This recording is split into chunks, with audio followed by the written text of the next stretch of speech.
በስመ አብ ወወልድ ወመንፈስ ቅዱስ አሐዱ አምላክ።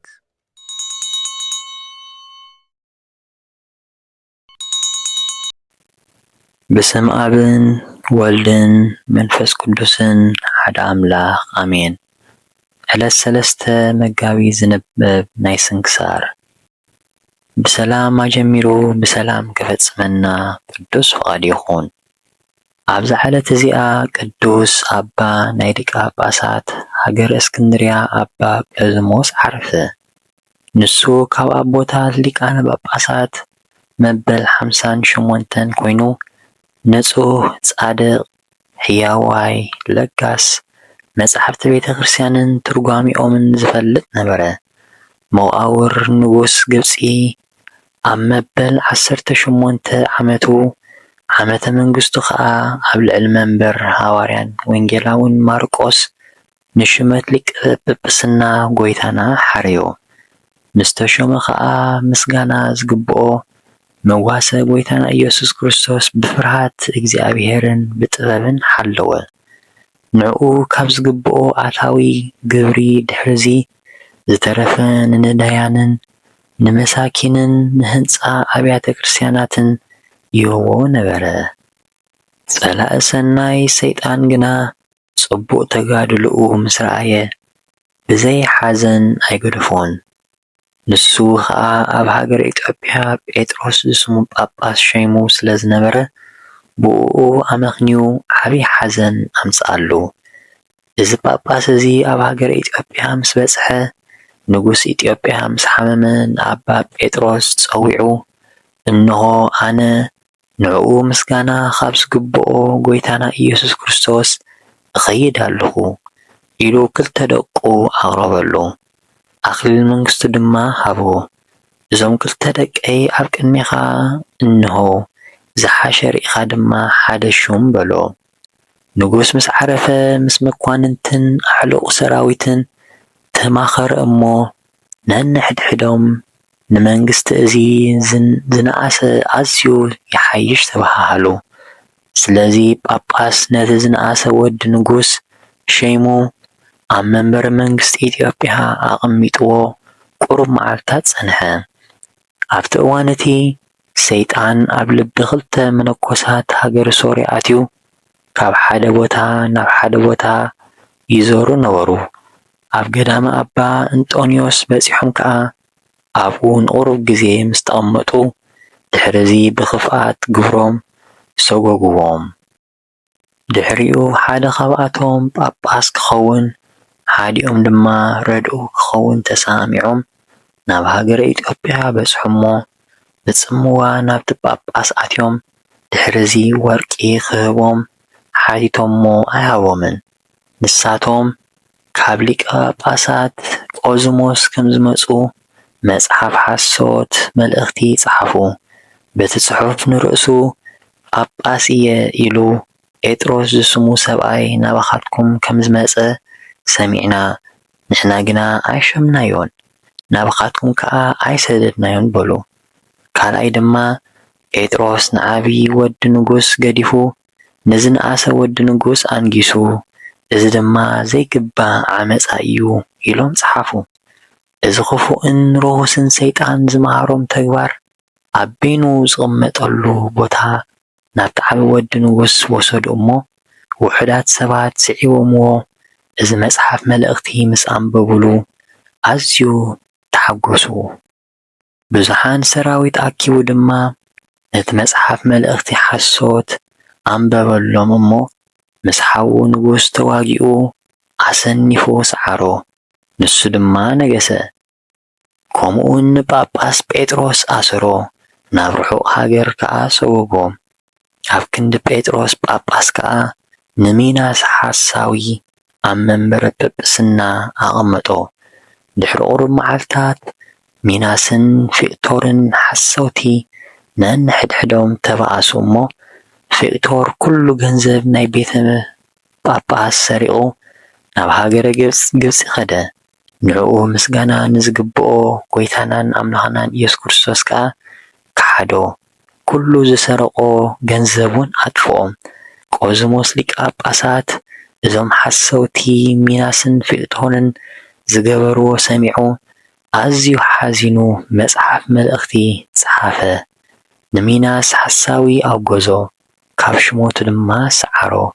ንጉስ ኢትዮጵያ ነዚ ምስ ሰምዐ ኣዝዩ ሓዘን እሞ ንሚናስ ሒዙ ቀተሎ። ንጴጥሮስ ጳጳስ ካብ ስደት ንኽመልስዎ ልኡኻን ሰዲዱ እንተኾነ ግና ዓሪፉ ረኸብዎ።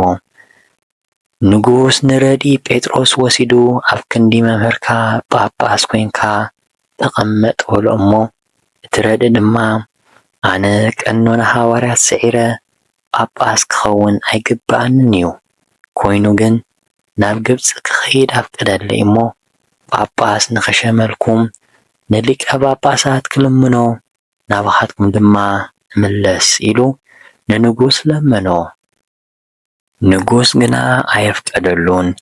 እንታይ ደኣ ብዘይድልየቱ ወሲዱ ልብሰ ጵጵስና ከደኖ። ክሳዕ ዘመን ኣባ ፒላታዎስ ሊቀ ጳጳስና ድማ ተግባር ክገብር ጀመረ። ቆዝሞስ ሊቀ ጳጳሳት ኣዝዩ ሸምጊሉ ኩሉ ዘመነ ሲመቱ ሰላምን ቅሳነትን ኮይኑ ድማ ኣብ ልዕሊ መምህር ማርቆስ ወንጌላዊ 12 ዓመት ተቐሚጡ ብሰላም ዓረፈ። በረኸቱ ንዘለዓለም ምሳና ይኹን ኣሜን። ሰላም እብል ለሊቀ ጳጳሳት ቀስማ ስብሃተ ልዑል ዘይቀድስ ኣምሳለ ኪሩቤል በዜማ እምበለ ምክንያት ኣሃዱ ለብሔር ኣጋዚ እንተተቃወማ በዝሃ በሲመቱ ለቤተ ክርስቲያን ሰላማ ወለእብሬቱ በሰናይ ፈጸማ። ኣብዛ ዕለት እዚኣ ድማ ካብ ሃገረ ባንዮስ ዝኾነ በርፎንዮስ ዓረፈ። በረኸቱ ንዘለዓለም ምሳና ይኹን ኣሜን። ሰላም ለከ በርፎንዮስ ኣብ ምሉአ ጥበብ ከመ ማይቶ ዘአስተርአይከ ለሃገረ ባንዮስ ህዝብ ለመርአ ስምከ ሃበ ይትገበር ከብካብ ረስየኒ እትረከብ በአልባስ ህጹብ። ኦ ጎይታ ሃብታማት ካብ ዝተረፎም ዘእተውዎ መባ ንጸሪቀ መበለት ንሳንቲም ናይ መበለት ከም ዝተቐበልካ ካብቶም ኩሉ ግዜ ዘገልግሉኻ ንኣእላፍ መላእኽቲ ኣዘኪርና ነዚ ዘቕረብናዮ ማህሌት ኣብ ነፍሲ ወከፍ ከነንብቦ እንከለና መጽሓፍ ድኽነትና ተቐበል። ቅዱሳን ነቢያትን ሰባኽያን ሐዋርያትን ጻድቃንን ሰማዕታትን ትጉሃን መላእኽትን ከምኡውን ደናግል መነኮሳት ሄራን ካብ ንእሽተይ ህፃን ክሳብ ዓብዪ ኣረጋዊ ኣብዛ ቦታ ተኣኪቦም ንዘለዉ ቡራኬ ባርኹ። ነዚ መጽሓፍ ስንክሳር ብብርዒ ንዝጸሓፎን እናደረሰ ንዘጸሓፎን ብሓድሽ ልሳን ንዘንበቦን ዝተርጎሞን ቃላት ዝቅዱስ ታሪክ ብእዝኒ መንፈስ ንዝሰምዕን ብጸሎት ናይታ ካብ ኩሉ ባእሲ ዓራቂት ዝኾነት ኣዲኡ ቅድስት ድንግል ማርያም ጎይታ ኢየሱስ ክርስቶስ ብሓባር ይምሓረና። ኣብዚ ዕለት እዚኣ ዝዓረፍኩም ጻድቃንን ሰማዕታትን ሰላምታ ይግባአኩም። ንስኻትኩም ንዓለም ብብዙሕ ትዕግስቲ ዝሰዓርኩም ኢኹም ሞት ካባና ብዘይ ንስሓ። ንስኻትኩም ቅዱሳን ሰማይን ምድርን ማሕበር ስላሴ ዝኾንኩም ሰብኡትን ኣንስትን በብኣስማትኩም ኣብዛ ዕለት እዚኣ ዝዓረፍኩም ንዓኻትኩም ሰላምታ ይግባአኩም። ምእንቲ ወላዲቱ ቅድስት ድንግል ማርያም ብጸሎትኩም ክትዝክሩና ብስጋን ደምን ናይ ክርስቶስ ንምህፀን ኣለና። ንጻድቃን ብገድሎም ንሰማዕታት ብደሞም ንሐዋርያት ብስብከቶም ንነቢያት ብትንቢቶም ንመላእኽቲ ብልማኖኦም እግዚአብሔር ንኹልና ህዝበ ክርስቲያን ኣሕቢሩ ይምሓረና። ንቤተ ክርስቲያንና ንሃገርናን ኤርትራን ንሙሉእ ዓለም ድማ ይሓልወልና። ኦ ስድራ እግዚአብሔር ብዛዕባ ቅዱሳንን ዜና ገድሎምን ጥራሕ እንሰምዕ ኣይንኹን። ንዕኦም ክንመስል ንጽሓር ንግዚኡ እነድንቖም ጥራሕ ኣይንኹን።